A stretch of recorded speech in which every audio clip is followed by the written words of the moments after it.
नमस्कार, आप देख रहे हैं NBC 24। मैं हूं आदेश। पूरी जून और जुलाई का महीना बिहार के छात्रों के लिए काफ़ी अहम रहा। आपको बताएं कि 27 जून को 8 सालों से चल रही BSSC यानी कि बिहार कर्मचारी चयन आयोग की प्रथम इंटर स्तरीय परीक्षा का समापन हुआ। तो वही 14 जुलाई को 2213 बिहार दरोगा का फाइनल रिजल्ट घोषित किया गया। हमारे साथ कैंडिडेट है, अमित कुमार नाम है इनका, मोकामा के रहने वाले हैं। इन्होंने BSSC प्रथम इंटर स्तरीय में राजस्व कर्मचारी और 2213 में दरोगा के रूप में सफलता पाई है। मिलने आए हमसे, काफ़ी पहले से हमारे चैनल को फॉलो करते हैं और आपको बताएं कि दरोगा की नौकरी आने से पहले भी ये काफ़ी नौकरी कर चुके हैं, यानी कहे तो दूसरे फील्ड में थे और इनको फिर हुआ कि नहीं वर्दी का नौकरी चाहिए हमको, तो इन्होंने तैयारी किया और अंततः इनको सफलता मिली। अमित जी, स्वागत है आपका। और सबसे पहले मैं ये जानना चाहता हूं कि आप जो हैं आजकल इतना नौकरी की मारामारी चलती है, इन दोनों परीक्षा से पहले किसमें आपका पहले चयन था, कहां आप काम करते थे? एक्चुअली मैं स्टूडेंट रहा हूँ केवी केंद्रीय विद्यालय CBSE बोर्ड का। तो थोड़ा मेरी इंग्लिश कम्युनिकेशन स्किल अच्छी है, तो ऑन दैट बेसिस मेरी इंग्लिश कम्युनिकेशन स्किल अच्छी है, तो on that basis I got selected even in the first interview in BPO Delhi. और वहाँ ऑलमोस्ट मैं 1 साल काम किया। देन सम इंटेलेक्चुअल पर्सन ने बताया कि अमित तुम्हारी उम्र है अभी, है ना, why you don't prefer for the government job, तुम गवर्नमेंट जॉब के लिए क्यों नहीं प्रेफर करते? तो मैं वापस आया पटना और बैंकिंग की तैयारी में लग गया। उसी दरमियान मैं इंटरव्यू दिया बैंक ऑफ बड़ौदा SBI का, बट एटलीस्ट लास्टली मेरा final selection LIC as a development officer हुआ। वो उसमें मैंने मेरा बाढ़ ब्रांच पटना डिस्ट्रिक्ट में, वहाँ मैं लगभग 2 साल काम किया। बट मुझे थोड़ा वर्क प्रोफाइल थोड़ा ठीक नहीं लगा। मुझे लगा मैं और बेटर कर सकता हूँ, तो मैं BPSC के पॉइंट ऑफ व्यू से फिर मैं दोबारा पटना है। और उसी दरमियान मेरा नगर निगम में as a city manager final selection हो गया, बट अनफॉर्चुनेटली बिहार गवर्नमेंट ने इस वैकेंसी को रद्द कर दिया। फिर उसी BPSC की तैयारी के इन बिटवीन मेरा राजस्व कर्मचारी राजस्व एवं भूमि सुधार विभाग में फाइनल सिलेक्शन हुआ है, और अभी जो है 2213 दरोगा की वैकेंसी में भी मेरा अंतिम रूप से चयन हुआ है। आपने जब आप आए तैयारी करने के लिए, तो आपने इसके अलावा BPSC UPSC की तरफ ध्यान दिया है या नहीं? हाँ, BPSC जब मैं LIC का डेवलपमेंट ऑफिसर का जॉब छोड़ा विकास अधिकारी का, तो मैं BPSC के पॉइंट ऑफ व्यू से ही मैं पटना आया था। अच्छा, ठीक है। तो उसी दरमियान और मैं BPSC में बताना चाहूँगा, मैं BPSC भी 2 बार मेंस लिख चुका हूँ। मेरा 9 नंबर से जो है 65 BPSC में रह गया। उसमें ऑलमोस्ट 421 सीट थी, बट इन 67th में पूरी तन्मयता से लगूंगा, और इसमें सीट भी 800 प्लस है। तो आई एम बहुत ऑप्टिमिस्टिक हूँ कि मेरा इसमें फाइनल सिलेक्शन अल्टीमेटली होगा। अच्छा, ये बताइएगा कि दरोगा ही क्यों? अगर आपने BSSC इतना दिन दिया, 8 साल दिया उस परीक्षा में, तो दरोगा ही क्यों चुनने का ये है? एक्चुअली आदित्य जी, ऐसा है कि इसमें थोड़ा सा मास लेवल पे मैं थोड़ा ज़्यादा मैं लोगों की सेवा कर पाऊँगा। तो अगर राजस्व कर्मचारी मैं चूज करता हूँ तो वो 3-4 पंचायती मैं कवर कर पाऊँगा, बट यहाँ मैं मास लेवल पे थोड़ा सा ज़्यादा एरिया में मैं लोगों की जो है समाज सेवा में कर पाऊँगा। जो भी सरकार की पॉलिसी होगी उसको फॉलो करूँगा और फॉलो करवाने का प्रयास करूँगा। ठीक है। और दरोगा में ऐसा है कि जैसे कुछ गरीब हैं, प्रताड़ित गरीब दुखियारे लोग हैं, वो थोड़ा केस के पचड़े में फंस जाते हैं, केस मुकदमा। तो मैं ज़्यादा कोशिश करूँगा। एक्चुअली देखिए, उस तरह का केस में पढ़ने के बाद वो होता है क्या है कि वो मानसिक रूप से प्रताड़ित होते हैं, शारीरिक रूप से प्रताड़ित होते हैं और आर्थिक रूप से भी प्रताड़ित। लेकिन एक और प्रश्न है इसमें, दरोगा की नौकरी तो लोग ज्वाइन करते हैं बड़ा ही अच्छा उद्देश्य से, लेकिन सिस्टम ऐसा है कि उन्हें बन जाना पड़ता है कुछ और। कैसे उस चैलेंज को हैंडल कीजिएगा उसमें? एक्चुअली ऐसा है, मैं पूरी ईमानदारी से मेहनत करूँगा। अभी तक मैं ईमानदार ही रहा हूँ किसी भी फील्ड में, और ऑनेस्टी एक बहुत बड़ी कैरेक्टरिस्टिक होती है ना। और I think every human being should have this quality.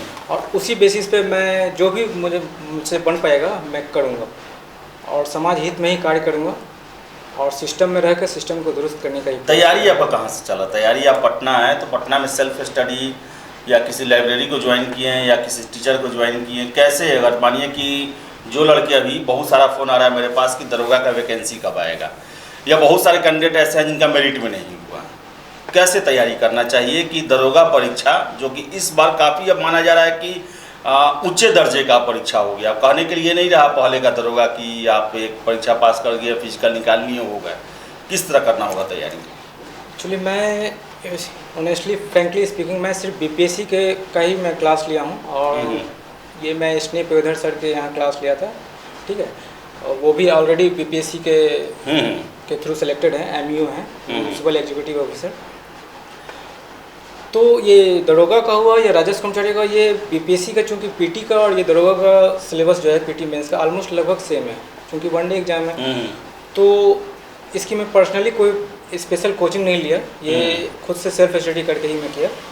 और इसके लिए मैं बताना चाहूँगा कि लूसेंट, क्राउन और अपार्ट फ्रॉम दैट घटना चक्र जो पूर्वावलोकन आता है, ये डिफरेंट स्टेट पीसीएस की तैयारी करने वाले सारे स्टूडेंट ऑलमोस्ट पढ़ते हैं, मैं भी पढ़ा था। और अपार्ट फ्रॉम दैट चूँकि ये वनडे एग्जाम है तो सेट प्रैक्टिस बहुत मायने रखता है। जिस तरह से बीपीएससी के लिए टेस्ट सीरीज है मेंस के लिए, वो मायने रखता है। किसी भी टॉपिक पे whenever you find time just try to write. तो यहाँ पे भी वही है कि आप जब भी मिले, जब भी ग्रुप में रहें तो सेट प्रैक्टिस करें। इससे फ़ायदा ये होता है कि आपकी एक्यूरेसी बढ़ेगी। दूसरा फ़ायदा ये है कि आप एलिमिनेट करने के आपका ट्रिक जो है वो बेहतर हो जाएगा। अब तीसरा ये है कि आपकी स्पीड बढ़ जाएगी, और वनडे एग्जाम स्पीड बहुत मायने रखता है। तो बस यही था तैयारी का। दरोगा में फिजिकल बड़ा अहम होता है, और आपका कौन सा अटेम्प्ट है, पहले ये बताइएगा, दरोगा का कौन सा अटेम्प्ट आपने दिया? एक्चुअली मैं ऑनेस्टली स्पीकिंग ये मेरा थर्ड फिजिकल है। थर्ड फिजिकल है। पिछली बार 2 बार क्या हुआ था फिजिकल? वो मैं फिजिकल में ही छट गया था, रनिंग में। तो इस बार तो बहुत कम समय मिला था, मेंस का रिजल्ट के लगभग 1 महीना बाद ही फिजिकल शुरू हो गया था। तो फिजिकल के लिए क्या आप सुझाव देना चाहेंगे? आपने कितना दिन फिजिकल की तैयारी किया था इस परीक्षा को लेकर? मैं बताना चाहूँगा, इस बार मैं पिछले 1 साल से लगभग हर एक वीक 2 से 3 दिन में ग्राउंड में जाता था। और ये कहा जाता है ना, practice makes a man perfect, तो वो आई थिंक यहाँ काम किया। कितना दिन आप गए पढ़े थे फिजिकल से पहले? कितना समय पहले से आप कर रहे थे फिजिकल? ऑलमोस्ट 1 साल से मैं जब भी सप्ताह में मिलता था 2 या 3 दिन में जाता था ग्राउंड पे। और जब मेंस का रिजल्ट आया तो 1 महीने का ड्यूरेशन था फिजिकल और मेंस के बीच में। तो उस दरमियान में 1 महीने में ऑलमोस्ट 15 से 16 दिन गया हूँ ग्राउंड में, ठीक है। तो और चूँकि मेरे पहले से प्रैक्टिस थी तो वो काम कर गई, तो मेरा फिजिकल निकल गया। एक चीज़, मैं कल था रोशनानंद सर के पास, बहुत सारे कैंडिडेट जो कि मेरिट में नहीं आए थे वो मिलने आए थे। तो वो बता रहे थे कि हम लोग को एग्ज़ाम में बड़ा टेंशन हो जाता है, कि पढ़ाई तो किए थे, ऐसा नहीं था कि क्वेश्चन हम नहीं बना पाते, लेकिन टेंशन के मारे बहुत सारे प्रश्नों को हम गलत कर लिए। कैसा होना चाहिए बिहेवियर एग्ज़ाम के समय? एग्ज़ाम से पहले फिजिकल में ही जाना है तो उसको लेकर बहुत ज़्यादा लोग सोचने लगते हैं। क्या मेंटलिटी क्या बना कर रखना चाहिए? हमारे विचार से जब भी इस तरह का सिचुएशन आता है, हर एक स्टूडेंट को मेडिटेशन करना चाहिए। मेडिटेशन बहुत बड़ा टूल है ना, अपने आप को फोकस रखने के लिए। और प्रेजेंस ऑफ माइंड बहुत मायने रखता है किसी भी एग्जाम में। प्रेजेंस ऑफ माइंड मायने रखता है, और वो अगर आप रख रहे हैं वहाँ पे, then you will definitely crack any exam. And if you prepared for the examination honestly, then you will definitely crack. अच्छा, ये बताइए कि आगे का क्या सपना है? राजगीर में ही जाके सेट हो जाना है या फिर कुछ और प्लानिंग भी है आगे के लिए? नहीं, मेरा मेन लक्ष्य है टू बीपीएससी, है ना। Anyhow I have to crack this, whatever I would have to do I will do, है ना। इवन मुझे अगर मेडिकल लीव लेना पड़े तो भी मैं लूँगा, और इवन यहाँ तक मुझे no salary, no work, no salary पे भी जाना पड़े तो भी मैं जाऊँगा। But anyhow I have to crack this BPSC. BPSC में क्या सपना है? एसडीएम या डीएसपी? एडमिनिस्ट्रेशन में जाना है। अच्छा, बस चलिए, बनना है, प्रशासक बनना है। चलिए, आपको शुभकामनाएं। आपको जिस तरह अभी तक माता सरस्वती आशीर्वाद देती रही हैं, आगे भी देते रहें। और हमारे साथ थे, ये मोकामा के हैं, अमित कुमार नाम है इनका, और 8 सालों तक इन्होंने पेशेंस बनाए रखा। प्रथम स्तरीय में इनका चयन हुआ है, बिहार दरोगा में भी चयन हुआ है, और हम आशा करते हैं कि आगे भी ये पास का कुछ और बोलना है इनको। अच्छा जी, एक बात और बोलना चाहूँगा। ये इस सफ़र के दौरान छात्र नेता दिलीप कुमार का भी बहुत बड़ा सहयोग रहा। चूँकि प्रथम इंटर स्तरीय में जो 8 साल लग गई, अगर वो नहीं रहते तो इवन एक डिकेड भी गुजर चुका होता है, 10 साल। ये तो बात सही है, ये तो बात सही है। छात्र नेता दिलीप की भूमिका जो है वो काफ़ी अहम है, खासकर प्रथम इंटर स्तरीय परीक्षा में, क्योंकि हर एक जो फेज है वो आंदोलन के बाद ही क्लियर हुआ, और आंदोलन दिलीप कुमार के द्वारा ही किया गया। चाहे वो पीटी का एग्जाम हो, मेंस का एग्जाम हो, मेरिट लिस्ट लाना हो, एनसीएल का मुद्दा हो, या फिर सचिवालय सहायक 3 में एडिट का ऑप्शन हो, तो या फिर हम बात करें बीपीएससी जो भांडाफोड़ हो रहा है वो भी दिलीप का ही किया है। धरा है। सबसे पहले उन्होंने ही नीतीश कुमार को ये मेल किया था और इसी के बाद इतना बड़ा जांच हुआ और ये बातें निकल के आ रही है कि बीपीएससी जैसे अहम परीक्षा भी भ्रष्टाचार के सागर में कहा जाए तो डूब चुका था। तो आशा हम करेंगे कि बिहार में पारदर्शी तरीके से परीक्षा हो और जितने भी लोग वीडियो देख रहे हैं उन्होंने बताया अपना स्ट्रेटजी फॉलो करें, पेशेंस रखें और सफलता जरूर मिलती है। और पॉइंट्स में हाँ बताइए। इस दौरान मैं डिफरेंट वर्क जॉब में रहा है ना, मुझे डिफरेंट वर्क प्रोफाइल मिला, वर्क एक्सपोजर भी मिला। कुछ लोगों ने कहा कि नहीं तुम ये गलत कर रहे हो, लेकिन था कि नहीं मुझे बेटर करना है और उसके लिए रिस्क भी लेना पड़े तो मैं उसके लिए पीछे नहीं हटता विदाउट, क्योंकि नो रिस्क नो गेम। इस दौरान फ्रस्ट्रेशन भी हुआ, होपलेस भी हुआ, हेल्पलेस भी हुआ, बट मैं अपनी माँ से बात करता था, अपनी दीदी से बात करता था, तो मुझे वहाँ से थोड़ा एनर्जी मिलता था। और मैं ये बोलना चाहूँगा कि गिरते हैं शेरे सवार ही, एक लाइन बोलना चाहूँगा, गिरते हैं शेरे सवार ही मैदान जंग में, गिरते हैं शेरे सवार ही मैदान जंग में, वो तिल्फ क्या गिरे जो घुटनों के बल चला करते हैं। ठीक है। और मैं ये वर्क एक्सपोजर जो मुझे मिला इसका मैं एक और चर्चा एग्जांपल देना चाहूँगा। जब मैं बीपीएससी का इंटरव्यू का प्रिपरेशन कर रहा था तो एक इंस्टीट्यूट के डायरेक्टर ने हम लोग का लाइव इंटरेक्शन कराया था एसडीएम बिहार प्रशासन में जो हैं, तो उन्होंने ये बताया था कि मैं उनसे बात किया था तो उन्होंने बताया था अमित ऐसा है कि एसडीएम की जॉब में ठीक है कभी तुम फील्ड में हो, अनुमंडल में हो, कभी सचिवालय में बैठे हो, कभी किसी अदर विभाग में हो, तो ऐसा है ठीक है, यहाँ डिफरेंट वर्क एक्सपोजर तो तुम्हें मिल रहा है। तो मैं उससे उनकी इस बात को मैं इस तरह से लेता हूँ कि मैं भी अगर डिफरेंट वर्क जॉब में काम किया तो मुझे डिफरेंट वर्क एक्सपोजर मिला, तो वो भी एक एक्सपीरियंस है, अनुभव है, अच्छा अनुभव है जो मैंने लगता है मेरे लिए। आई थिंक आयरन विल ये तैयारी के दौरान जो है ये मेरे पेरेंट्स का मेरे पे धैर्य था, है ना, वो बनाए रखे, सेल्फ बिलीव था मेरे अंदर, और एक आयरन विल था। पिताजी आपके क्या करते हैं? पापा मेरे सीआरपीएफ में से रिटायर्ड इंस्पेक्टर हैं। अच्छा। और अभी मोकामा में ही हैं, वो सीआरपीएफ में कार्यरत थे, तो इंस्पेक्टर के पद से रिटायर किए हैं। अच्छा। माता हाउस वाइफ है।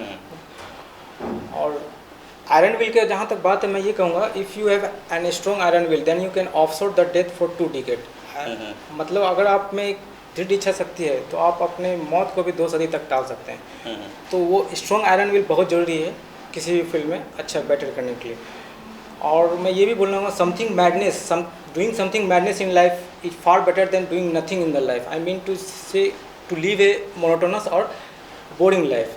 तो उससे बेटर है कि कुछ जीवन में अगर आप एक बोरियत लाइफ जीते हैं तो उससे बेटर है कि आप अपने जीवन में कुछ पागलपंती करेंगे। ये मेरा अपना पर्सनल थिंकिंग है। तो मुझे जैसे कुछ लोग बोलते हैं कि ये किया वो किया, तो मैं अपने आप से सेटिस्फाइड हूँ। अल्टीमेटली मैं कुछ पकड़ा हूँ, मैं कुछ जगह पहुँचा हूँ और आगे बेटर करने का, आगे भी ऊँचा जाने का इरादा है।